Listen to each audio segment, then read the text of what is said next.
What's going on, guys? Welcome to another spoiler recap here at Big Gold Belt Media. And today we're talking about Gen V episode 7 titled Hell Week, coming October 15th only to Prime Video. Got my guy Damian G over here, got Stevie down bottom, and we're here to give you the recap. We are only one episode away currently from the season finale. And I believe this is the last season of Gen V, right? Correct me if I'm wrong. Yes. Right. Yeah, I think we're just going straight into the boys, and this is the boys' final season as well that we're going into. So we are getting very, very close to the end. You know what? Let's get into it like we've been doing for the past 6 weeks. Let's just go ahead and give a rating of what we think 1 through 10 for episode 7. I'll start with you, Stevie. I think it's 7.5.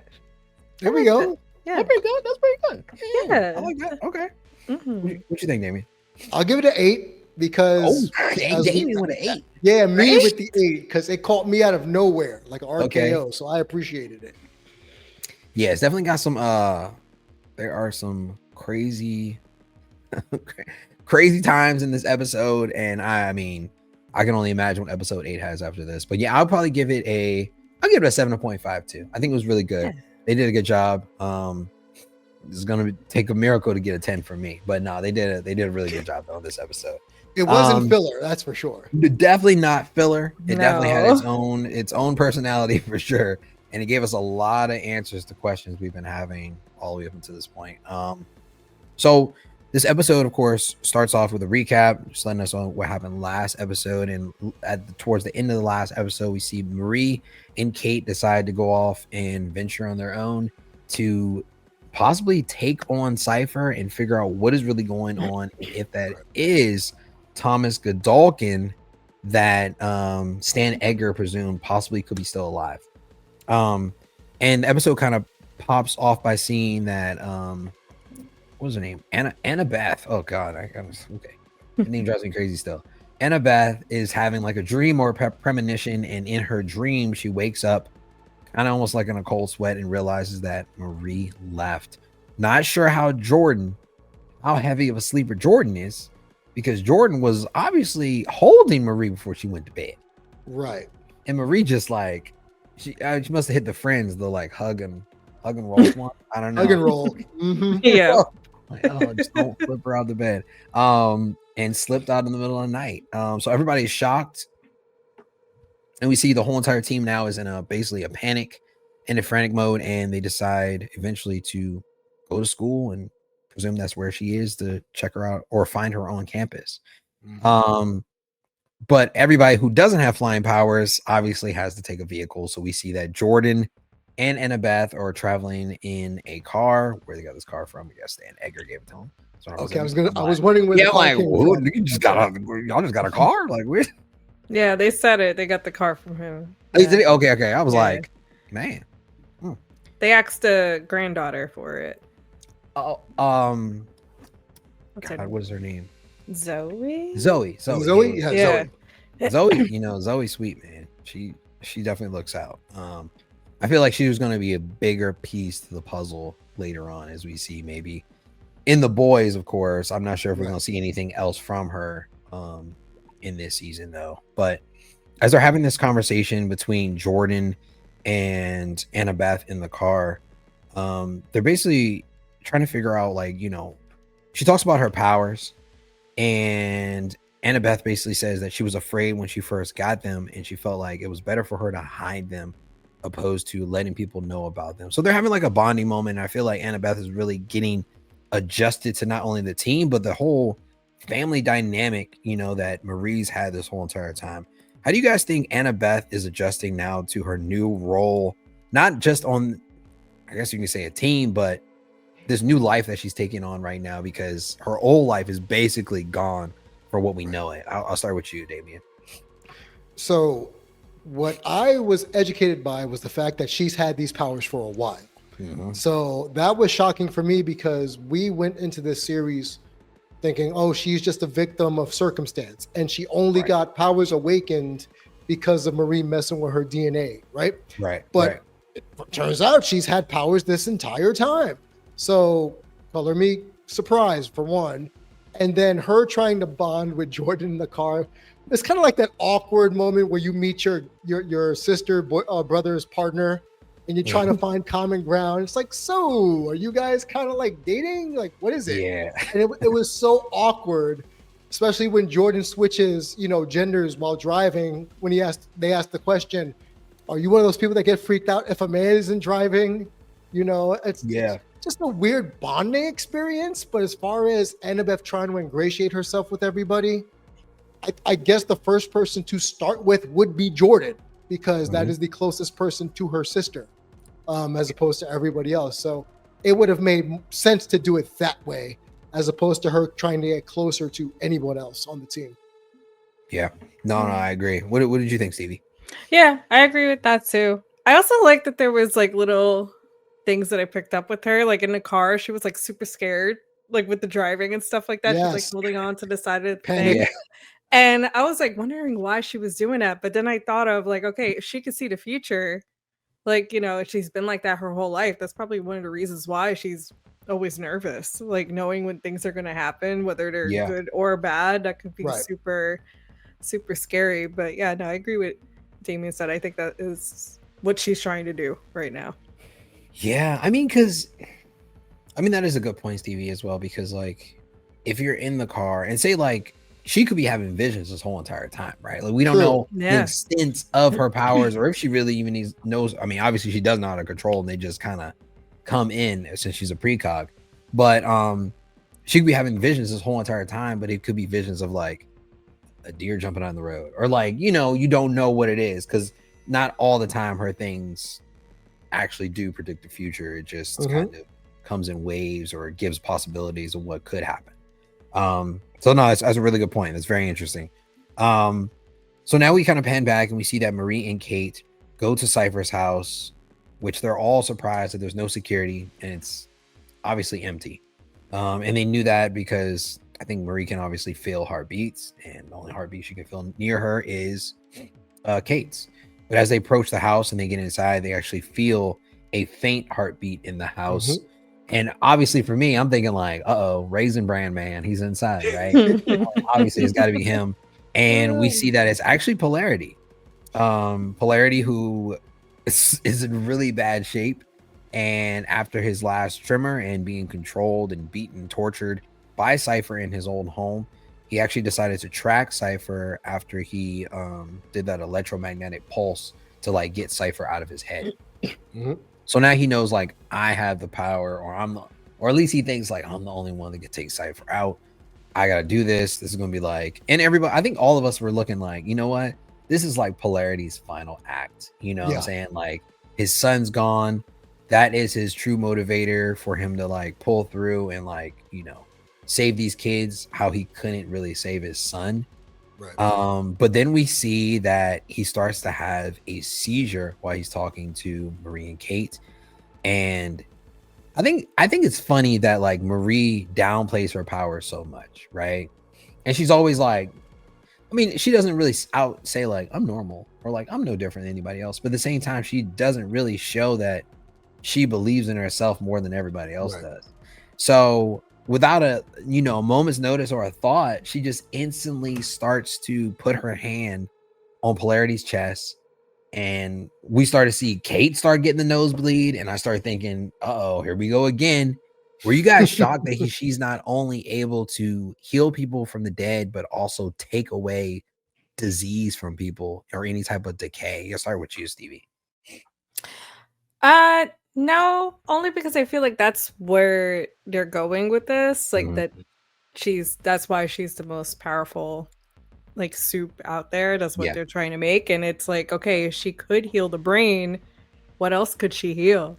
Like, can she heal psychological problems now? Like, we don't know. Could she heal PTSD? Maybe Sam with his stuff going on, So there's so much that she could do. She probably is truly the most powerful one.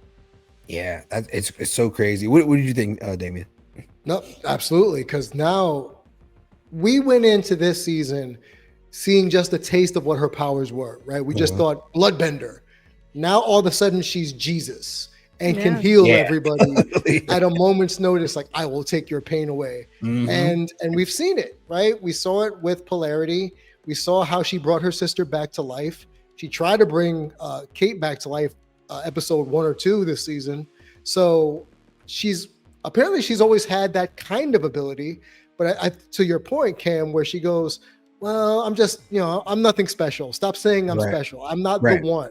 She Mhm. downplays her powers at every moment's notice. Like, she just wants to be one of the group. That's it. She's just the person, right? She's just a soup.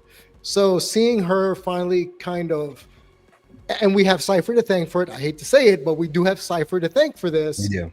She do. came into her own realizing, yeah, my power isn't just bending blood. It's manipulating the blood, manipulating the cells, like, deeper. And she, by all intents and purposes, as I said, is now Jesus and can heal everybody or fix everybody's what have you. To Stevie's point, I'm curious if she can fix mental illness, because Sam would definitely benefit for something like that. Please. But hey, she can get rid of tremors in the body, which are caused through the brain. So that's a start, I guess. Yeah. Yeah. And I think one of the coolest things to hear Polarity say, I mean, of course, this is all just fictional, at the same time, but then for him to say, like, I've been sick so long, I forgot what it felt like to Gratitude. be okay, Yeah. And I thought that was, like, really cool, just to see him, like, and I don't even know, like, if he's at full strength now He's at this point, relieved. but he's obviously better than what it was before, but he said, like, I can feel it. It's all gone now. So yeah, just her ability to the Jesus effect that, like you said, it's so crazy. Just to think, like, what were they gonna? I kind of think back and think, like, man, what were they gonna use her for? Right. Feels like she's Yeah. the one all be all pharmaceutical drug, to cure That's a good anything, point. Yeah. because it's like, you know what? Oh man, we can use her to no more cancer trials. We can just have her. People pay millions. Boom, she'll come in and heal them. We're good. We'll make more money like that. Crazy. Look at you so in thinking doing like so, a executive. Right. yeah, exactly, What right? executive? Like, Profit. it's so Mhm. wild. It's like, yeah, all right, we gotta put you in VOT immediately. So in doing so, in this little segment, Polarity kind of really reveals that Cipher's actual plot or plan is to get rid of all of the unworthy soups. So anybody with a power that's dumb, like for Webbed feet. example, yeah, Yeah. Hands like feet. wet hands like feet, The pubic pulling, hair girl. yep, pubic hair girl, pulling people out your butt. Out your That ass. probably will be on top of the list. That'll probably be, or on the bottom. To me, I would take that out first. Like, nah, get rid of that Yeah, first. I'm like, what? What? Your butthole is a dimensional portal. Got it. Wait All a right. minute. This is a power? Like, all right. Shit. Literally. That's crazy. So, craziest thing I've ever seen. Butt storage. All right. So Cipher looks Cipher looks at his home camera and sees that Marie is back on excited. campus or close, in proximity to where where he wants her to be. And he makes a reference that she's what was it? Sister Shade or Sister Sage. Sister Sage told me that she would come back. I knew it. She's here. And this is actually after he has a complete meltdown in this basement area underneath the school, where he's speaking to who we believe is Thomas Godolkin in this Raisin Man body and on an oxygen tank. And he's like whipping him and beating him, and you just see like the little Raisin Man Like crying. tear. Yeah, a little tear. Mhm. One little tear, like it's like the movie Glory with Denzel, where he's like getting whooped, and he's like that one tear coming down. Like, damn. And he almost hits him in the head and was like, it's over, it's done, we ruined this, and almost like kills him with the oxygen tank that he's breathing on, which is kind of insane. But then he gets a ping on his phone, and it shows that Marie and Polarity and Cate are all at the house, and he's like super joyous, like, okay, I think we're gonna have to make a big sacrifice to be able to go forward. And obviously, we get to see what that big sacrifice is a little bit later in the episode. But as the whole entire team is starting to arrive on campus, the first person we see that pops up is Sam, right? Sam pops up, and he is immediately approached by Rufus and another fraternity brother who are telling him that, hey, it's Hell Week. This is your pledge, or we have a pledge for you. And he's basically called a bondage baby. So there's like a little he's wearing a diaper. It's crazy. He has a diaper on, and he has a dog chain around his neck. And he's like, dude, you're committed. You're in this fraternity. You've got to stick with it. And then we see the other guy pull his pants down, because I'm sitting there like, where's the bondage baby at? Right? He pulls his pants down and slowly, starting with the arm. It reminds me of Ace Ventura when he's coming out of the rhino. Yes. It's like, yeah. The face one. Oh my God, it's a baby being born. So he comes out. Oh my God. This white rhino comes out and gets out of this dude's butt, and he's got a chain around his neck. Crazy part for me is that the dude's hair was like wet, and I'm like, hey bro, what intestinal fluid hell going on in there? So he gives Sam this leash, and it's like, this is your guy. He'll do whatever you want. You're gonna stick with him. When y'all saw that scene, well, I mean, we could kind of generalize your thoughts. Did you think the boys was gonna take it there, though? I'll start with you, Stevie. They always do. They always do something weird. Like, it's the boys. Like, always. But I think we've seen that character before too. Yeah, that butt guy. Yeah, he was in the dorm room, right? He was in the dorm room when they were like fighting and pooping people out. There was a whole head, just a head by itself sticking out that time. It's like, how does it work? Do they get smaller and then they go in, or is so. it like You know what? Let's not even go down that path. You know what? Is it like the Harry Potter tent vacuum when you go in and then it's larger on the inside than on the outside? Yeah. I It's wonder. It's magic, obviously. Damien, what did you think? What was your like? I mean, obviously, was like, what the hell? Okay, y'all know how this whole season has been about butt play since episode 1. A lot of butts. It's been a lot of butts. Sure. Verbatim, Ken, that's what you said. A lot of butts. Yep. And just seeing that happen again, it goes to the theory of, people have asked recently online, I don't know if you have seen it, where is the boys good, or is it just because they're outlandish? Like the over-the-top nature, the gratuitous violence, is that the good part of the boys universe? And for me, watching it in Gen V, I can say, at least for Gen V, there's a story aside from the out-of-boundsness that we see. But I'm really tired of all this ass play. If it works for you, fine, y'all, whatever. Floats your boat. But pooping out people like the rhino, or like having a teleportation device in your anus, whatever you do, I'm over it. We've seen it too many times this season. I'm done. But yet I have a sneaking suspicion we're not done, because it's the boys. Nah, ain't no Nah, way. you still got a whole nother season. Nah, And that's not even the craziest thing. Gotta be back. Yeah, that's true. That's no, that's not the crazy. You're right. This is a little off topic. I remember the episode where like they were inside the dude's his parts, and like the guy was like episode 1, season 1. Yep. Yeah, he's like, doo-doo-doo. Yeah. I'm like,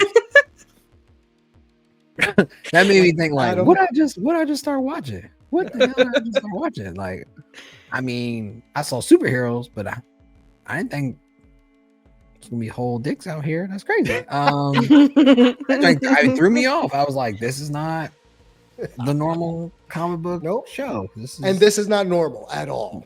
No, it's very different. Yes. But I think that's what it offers also, though. It definitely gives you the good and bad, and definitely the ugly on shows like this. There is no cut corners at all. So while Sam is walking around with this bondage baby, we see that Emma also pops back up on campus, and she's discussing this whole entire thing with Greg. And basically, they're basically trying to be, or they need an eye in the sky to find Marie. They still don't know where she is.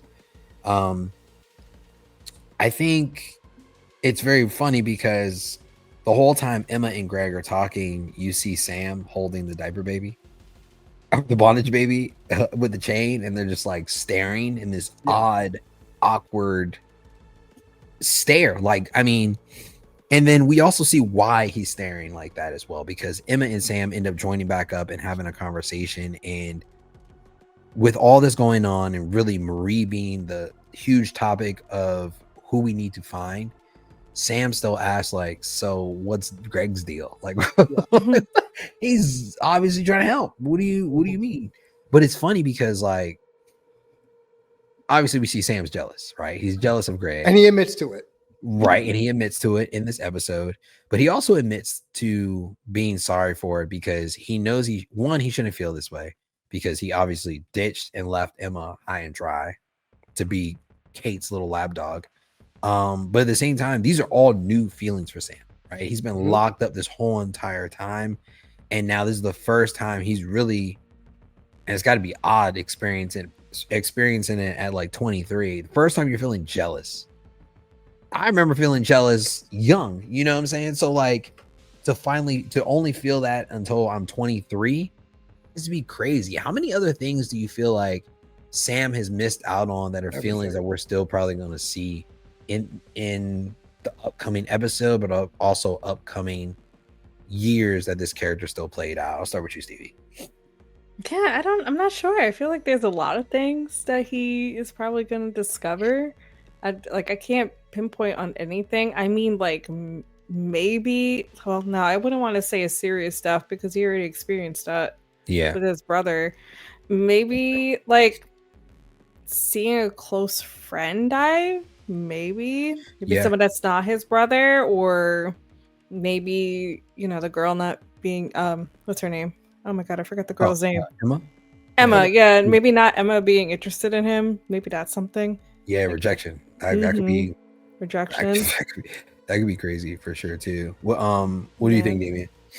Well, he's emotionally stunted, right? Because Emma brings this up when she's talking to Greg that, hey, he's been in captivity essentially his entire life. So he's just getting used to the outside world. And to his credit, we've seen him grow this season from being this, temperamental powder keg of emotions. And now he's able to formulate feelings and understand what they are, and then have the wherewithal to say, okay, I'm feeling this, but this isn't right, but I'm feeling it. So it's almost like a guy who or person who just has the light bulb go off in therapy, right? Where I'm processing emotions like a normal, healthy adult. Okay. Yeah. And the fact that he didn't kill Greg, because I thought they were going to throw it down at some point. Definitely did too. Yeah. So he was mature enough to not lose it, blow his top, and also work with Greg, even though he may not like him because he's jealous. So good on Sam for, as the season has gone on, showing a semblance of emotional growth, which he didn't have because he's been locked up pretty much his teenage life. Yeah. I mean, he's definitely taking some huge strides within 2 seasons that we've seen so far, from being just completely cut off and seeing Muppets everywhere he goes to now being able to process relationships and figure out what is the right thing to do. Should I punch a hole through this dude, or maybe I should talk about my feelings for a second. But now we kind of, speaking about people figuring out what they should do and the type of person they should be. 3 times in this episode, we've heard people either vouch or either Cate ask to be healed because she can help out, right? Obviously, Marie in this whole entire episode has been very, very hesitant because she doesn't trust Cate. But it's funny because Polarity even reaches out and says, why not heal Cate? She could be an asset and really help us out to not only find Cipher, but to hopefully save the day and, keep everybody safe. Do you still think that Cate is a liability? I will start with you, Damien. Why you gonna start with me when you know my answer? You know I'll start with you. As I said, since season 1 to this season, fuck Cate. She's been nothing but an albatross this entire season. But for whatever reason, the writers decided the last couple of episodes to give her a mini redemption arc when she was the most detestable character over the last season and a half. Now, to your question, is she still a liability? Yes, because she doesn't have her powers back. So if she tries to push somebody, as they call it, she may have someone literally stab themselves in the head if that's not what she wants them to do, as we've seen with the person stabbing themselves in the eye or the dude that was having relations with the garden gnome. So why would I want to bring someone who I know is a liability into a battlefield? But I also know why Marie did it, because I'd rather have the enemy of my enemy in front of me to deal with them than to leave her back with my loved ones. So I might as well take someone. If I can sacrifice somebody, might as well be Cate.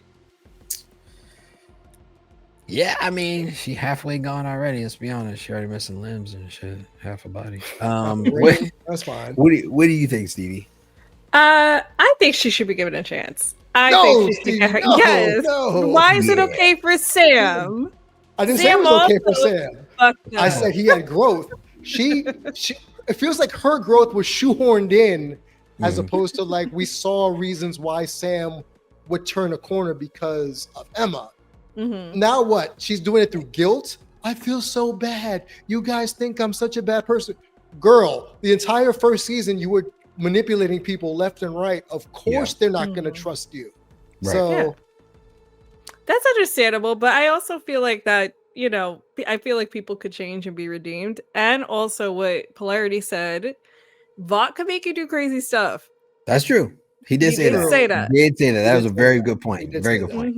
Like, if your company's making you do stuff, or whoever is most powerful, they can make you do things that you don't want to do. Yeah. Like Cipher.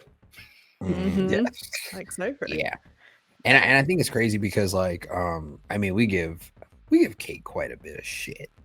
And I feel like she didn't really become a better person until she was put into the same position as the people she put in that situation. That makes sense. Yeah. Once her powers got taken away, it's almost as if you realized how the other side lives. Right. The other side of the tracks type situation. And for her, she's basically looking at the spectrum through a different side of the window now. And now she's understanding what it's like to be in their shoes and at the same time be powerless, to a higher authority at this point. So I don't know. I think, come on, we gotta hook her up, man. Just give it a little boop. She'd be good. Don't even give her like 50% and then like see how she do with that. I don't know if Marie can get down that gradual, but that's how you get got. You see, this is how you get got, as we see later in this episode. Marie gonna turn to a gnome or something. Something crazy. So while this is going on in this whole entire debate, we see that the office phone rings where they're having this conversation, and it is Cipher on the other end of the phone. We're not going to go into super detail about the conversation, but they basically are having an intense conversation about Marie, and Marie says that she is coming after him. Meanwhile, we see that Annabeth is still having visions about Marie's death. Now it's getting even more into detail, and it shows us basically Marie on the floor, blood kind of splattered everywhere, and there are bars on the windows. She kind of gives a description to Jordan to let them know like where possibly this could be happening at. And she says like there's pillars, looks like an arena. And she's like, oh, okay, I know exactly what it is. That's they said the gladiator seminar, I think what they called it, or something seminar, basically where they've been like doing their fight training for the whole entire season. Right. So everyone kind of at the same time gets to the same location as Marie and Polarity are getting ready to walk into the gymnasium, you can call it. And her friends and her sister are all trying to say now, like, hey, I want to stop you because I had a vision and I know something bad's going to happen to you. excuse me, I'm dying. It's Marie. She's not healing me. So so Annabeth tells her, I saw this vision and I don't want you to get hurt. And Marie kind of snappingly kind of comes at her and says, like, you just got your powers. Like, I'm not going to trust your powers that one, you can't control. Two, you haven't even had that long. And we don't even know if it's the truth. And then Annabeth actually confesses to her sister that I have had these powers for quite some time. And the night before our parents died, I actually had a dream about them dying. And this whole entire time, I've been, instead of blaming myself, it was easier to blame you when really it was my fault because I could have said something, you know, to prevent that day from happening. So she looked at today as, or this episode as an opportunity for her to speak up because, you know, the things you don't say before bad things happen just happen without people knowing, you know? So when you saw that scene and you saw her confess her truths about her powers, how did that make you feel, or how did it make you think or have a different opinion of Annabeth? I'll start with you, Stevie. It made things make more sense for me because I always felt like it was weird that Marie was always to blame for a lot of the stuff that happened. So the fact that, like, she was like, I blame myself.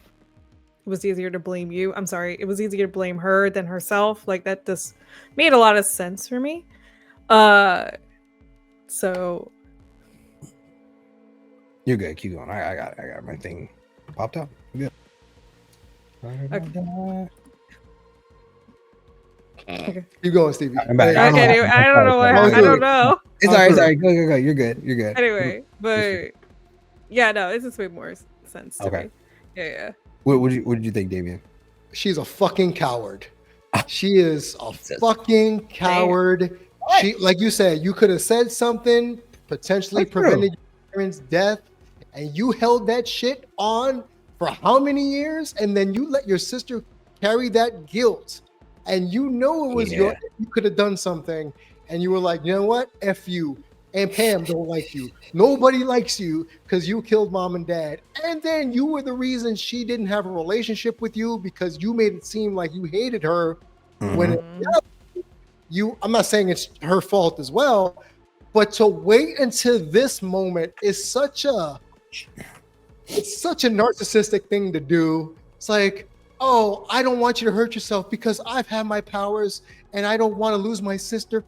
Man, listen, you just got here. You didn't even go here. Okay. You just got added as some extra sauce to the plate. So don't save me your little sob story about you could have done something.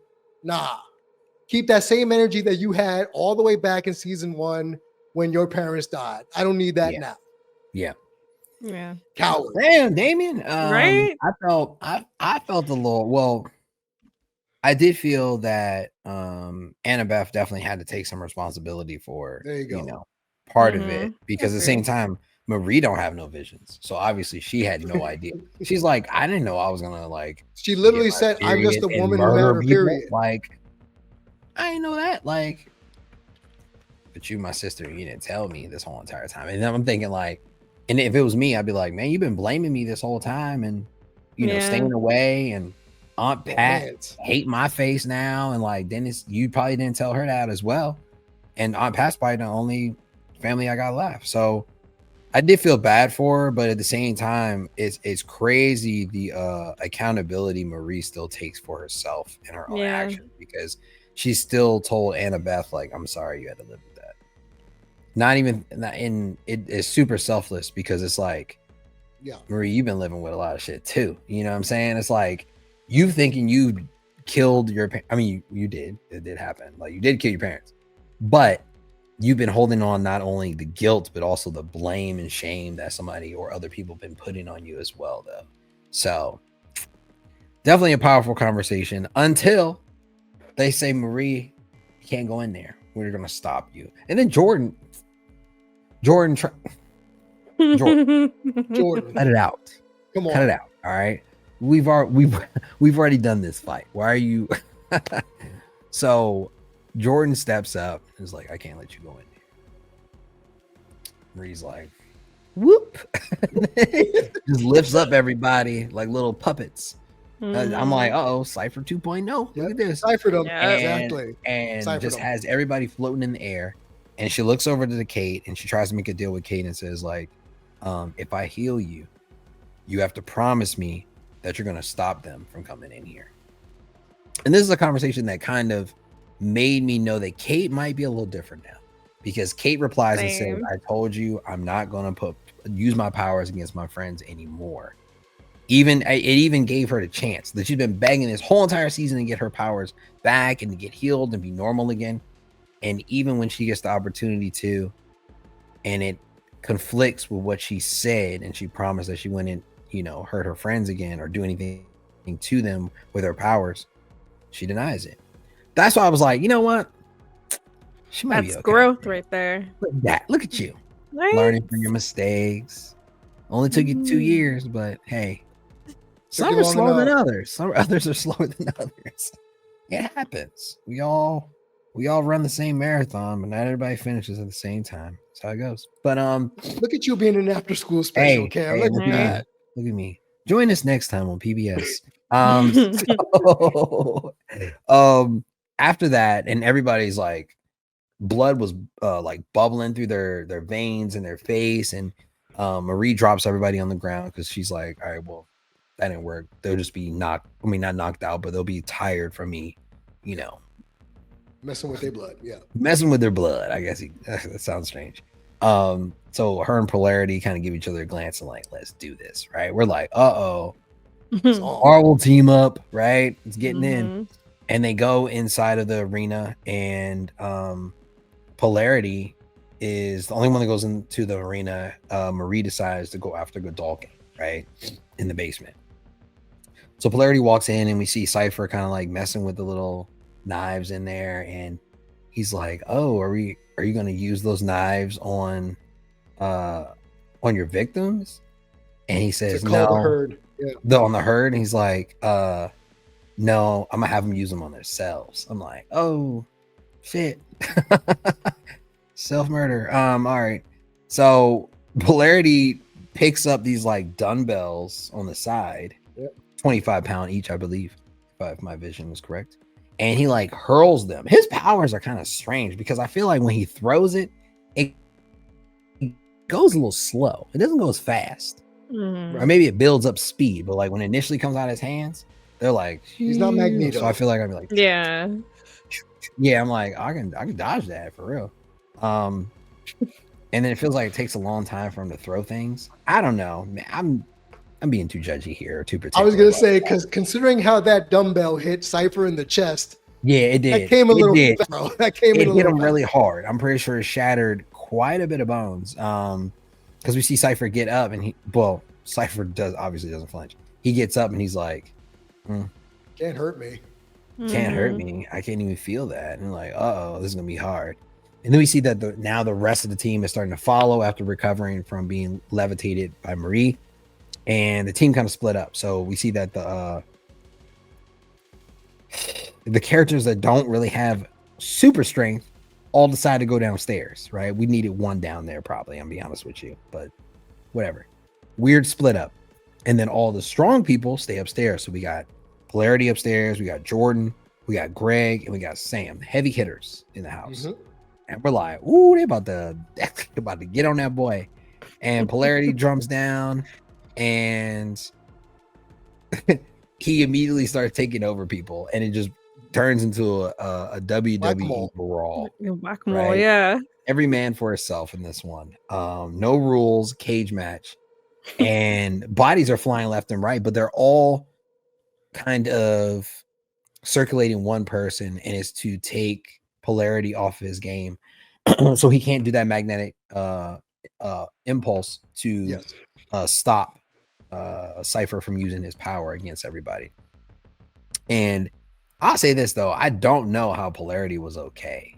Like, he's got to have, I mean, of course he does, like, magnetism. He can move things with his powers that are made of metal, but he has to have some type of super strength too, or like durability, because Sam was hitting him pretty hard.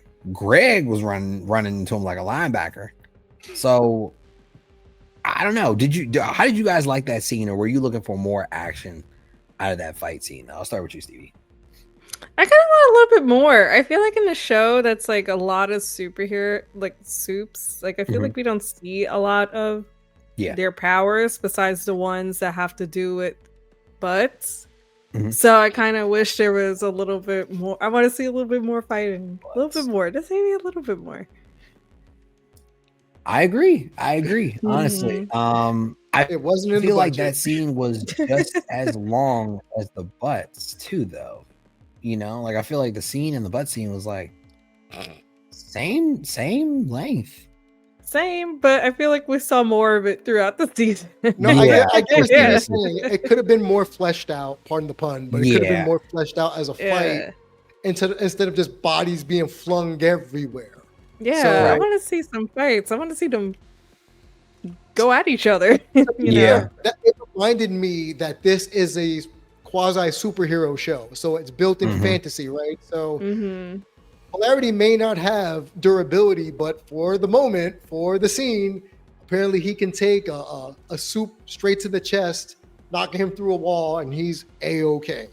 So I guess Marie's not the only one who knows how to heal people, but I think that was as dumb as it sounds. That was the most unrealistic part of the fight. It's like, wait a minute, you all got different powers. Not all of you are impervious to damage. How in the world are y'all walking around like nothing happened? So, yeah, that's the one thing the comic nerd in me was thinking. Come on, man. Come on, y'all. No, I definitely had a lot of questions because I was like, all right, man, I don't know how you making it through this one, big dog. You're gonna need another healing session from Marie after this, because I'm like, nah, it's over, big guy. So yeah, definitely very interesting. But eventually he or Polarity gets enough time where he can gather up a little bit of strength and kind of do like a huge impulse to push Like Cipher EMP. out of control. EMP, yeah. And excuse me. And while this is all going on, Marie, Emma, Cate, and Annabeth are all downstairs in the basement, while Marie is actually trying to heal the Raisin Man. And we start to see that the Raisin Man's body is starting to boil and start to turn into new, fresh skin. And it is very disgusting to see so. But eventually she uses her power to heal him completely. And I guess give him back his youth, right? I mean, like his health, his youth, everything is back to almost full strength. And we see that the actor is actually God, what is his name? The Tin Man. The Tin Man. His name is it Ethan Slater? I think his name is. Yeah, Ethan Slater, who actually plays the Tin Man in Wicked, as well as Broadway SpongeBob. That was like one of his first ones that he was. That's right. You did say that. You did say that. He's And got like the Ariana little gap like Grande's SpongeBob, boyfriend. and I'm like, damn, that's He's coming a long way. That's SpongeBob, man. So we see him in here, and he's giving like this like odd speech, and he talks about like how good it feels to just your skin or how things feel. He's like rubbing his face with the cloth, and I'm thinking like, I thought that was her hair for a second. I was really nervous. Oh, the cloth, right? Mhm. And I was like, maybe he's so not used to like things even touching his skin without it hurting that he was like, man, this must feel really nice just to try the sensation of things which we don't probably appreciate. Being healthy with healthy skin, you know? No more aloe vera at this point. So I was a big tub of aloe vera, to be honest with you. So when he's giving this speech and he's talking to the girls downstairs, there's kind of like a fear moment that comes over everybody, knowing that like, I think we messed up. Yeah. What did you guys think watching that scene? Did you think like, I think y'all fucked up by healing the wrong person? Or did you think like, this isn't going how I thought it was? I'll start with you, Davian. Well, it's been hinted at, right? Where we, even while we review this show, we said, wait a minute, if that's Godolkin, do we really want him to be okay? Because, Man, you know, there's something off about this whole scenario. Mhm. And the fact that Cate was the one that said, "Oh no," Cate had the demon Yeah. headlights. We gotta go now, Yeah, we because gotta she go. figured it out that he's talking like Cipher would talk. Right. So you put 2 and 2 together, and let's be honest, I think a lot of us kind of figured something like that Yeah, was like going a to bit, happen, right, yep, but not to what we wound up happening. We right. thought, okay, once Godolkin gets brought back to life, he's going to be evil. But what we didn't think was going to happen was what transpired, where Cate's like, no, we Right. got to go. And they're like, why? Because that's Cipher. Wait, Yeah. what do you mean? He's Cipher, not the dude out there fighting everybody. That's Cipher. Yeah. And the panic, the worry she had was, oh, we got to go. So Yeah. I knew something like this was going to happen, but and we'll get to it, but that last twist on it was not something I anticipated at all. Same. What did you think, Stevie? Was this what you thought was going to happen, or did it kind of surprise you, like the outcome? It definitely surprised me. I didn't expect that. I knew it was Godolkin. I knew it was him. Right.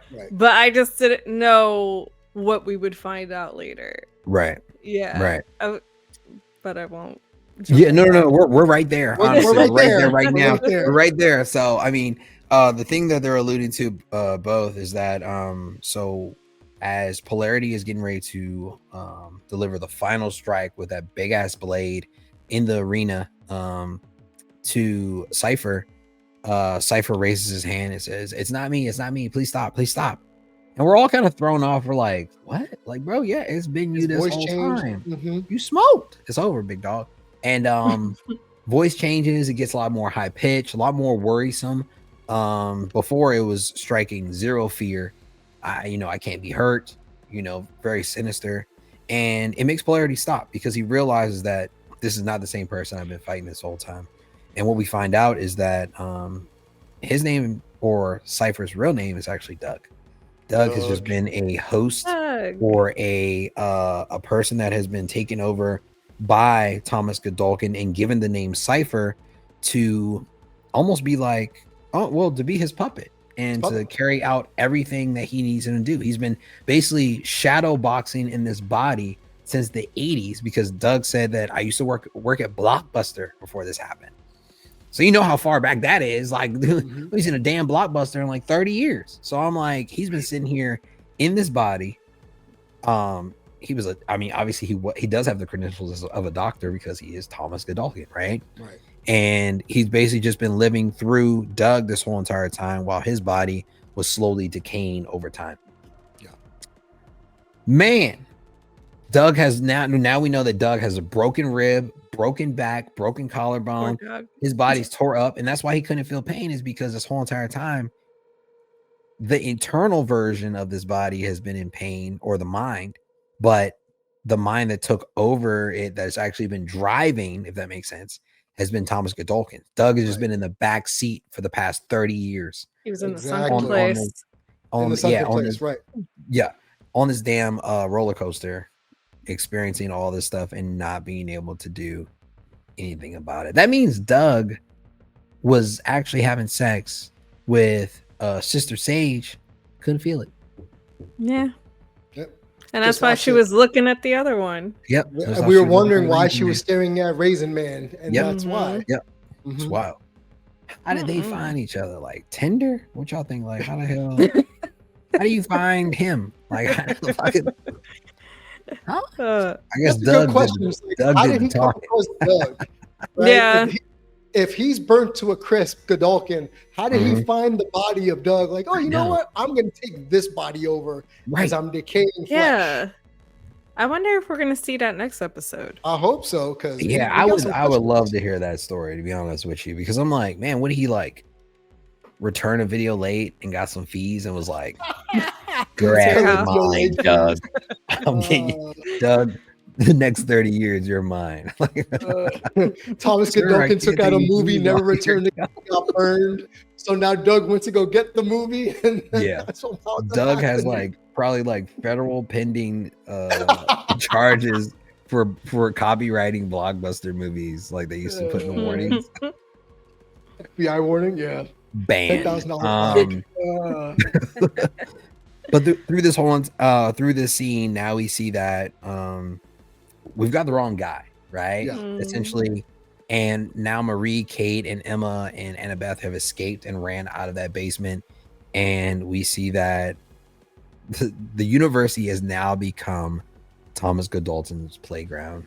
Yep. As he walks out onto the campus, and he walks into one of the students that actually is in a diaper, just like him, which Diaper is very baby. funny. I was like, the bondage baby has a diaper on, right? And it's funny because the student asked Godolkin, "What's up with your diaper?" And I'm like, You're too old to be a "Bro, pledge." you're wearing a diaper too. Y'all both got on goddamn diapers. Like, what? Why would Yeah, you?" he said he asked if he was too old to be a pledge. So what was he That's what doing? he said. Yeah, he's like, "You're too old to be a pledge. Why you got a diaper on?" And he's like, "What is your power?" He's like, "It's nothing serious." And he knows his name, which is crazy. Godolkin knows his whole entire name, and he knows where he ranks, which is under like low bottom 10%, right? Bottom Yeah. 30, right? And he says, "What is your power?" And he says, like, "I can turn my feet into hands." And we're like, boy, that's rough. It's like, remember X-Men when like First Class, when he turned his the feet and he just run really fast? Essentially, that is that. He's beast before the blue. Beast before the blue. And he was like, really, I can just change my thumbs into opposable thumbs. That's how it works. Yeah. So yeah, whatever that's good for. Hanging upside down, I'm guessing. I guess, yeah. I don't know. I do not know.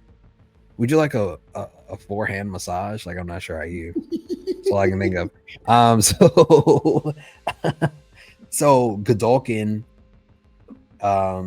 in doing so, kind of without a warning, basically makes the student wrap the chain around the neck and start strangling himself. As Godolkin is kind of walking around and basically trying to figure out what he's going to do next. And as he walks away, we see that the student neck is starting to bleed on the chain and basically snaps his neck and dies. I don't know if does Godolkin really say anything after that. I don't think he really makes. There's not really words that he says. No, all he really says was, "Let's fix that." And who's next? Okay. Yeah, who's next? Right. Okay. And as he walks away in his blanket and diaper, we see that the whole campus is open to him as he kind of just walks around freely, which is kind of even scarier, I think, or scarier notion, because it's like, man, it's like the devil on the playground. You know what I'm saying? Exactly. Like, he's just open world to free roam and do whatever he wants. What do you guys think? I mean, what are we looking at next? What can you imagine like is going to happen? Honestly, I mean, because we got one episode left. Godolkin is obviously about to lose his mind. Do you feel like maniacal bad guy, brother? How high of a chance do you think the team has against him right now? I don't know. Yeah, I don't know. I mean, he could make people do whatever he kind of wants, you know? Yep. I'm not sure how this will end. I mean, I don't think it's going to end good. I mean, I feel like it's going to lead up to whatever the boys is going to be. So I don't know if it's going to end up like resolved in any way, shape, or form. Right. Yeah. So yeah, I'm not sure. I mean, I could kind of expect like something bad is gonna happen. Yeah. I know. Like another problem for the boys to solve, right? That's what I feel like could possibly happen. What do you think, Damien? It's gonna come down to him versus Marie, at least in my opinion, because that's what it's always been about, right? Yeah. He's always only cared for Marie because she's integral to whatever his plan is against Homelander, for instance. So I can only imagine what the final battle is going to look like. But to Cam's point, he has a whole campus of people. He can jump in their bodies at any moment's notice and use their powers, no matter how mundane or risque, against Marie and everybody else. So I'm going to be curious to see how he manipulates, now that Godolkin's back in society, if he's going to just turn completely into a supervillain like Dick Dastardly and twiddle his mustache the entire time, or is he really about to take the fight to Homelander like he wants to do? Yeah. So, is that what he wanted to do? Or that was, I believe, him and Sister Sage, that's their plan, is to get rid of Homelander using Marie. Yeah. We didn't know how, okay. but Marie was going to be the catalyst in which they could potentially get rid of Homelander. Yeah. Okay. I don't know. Yeah, I don't know. This is gonna get Random. It's gonna get very random. But I'm excited for the very last final or season finale. Me too. For Gen V season 2. Everybody at home, make sure you check out Gen V season 2 episode 7 that is titled Hell Week, coming October 17th, only on Prime Video. Make sure you guys like, subscribe, hit that notification button so you can know about be the first ones to know about new content that we drop on a week-to-week basis, and check us out over at biggoldbellmedia.com. Until next time, peace.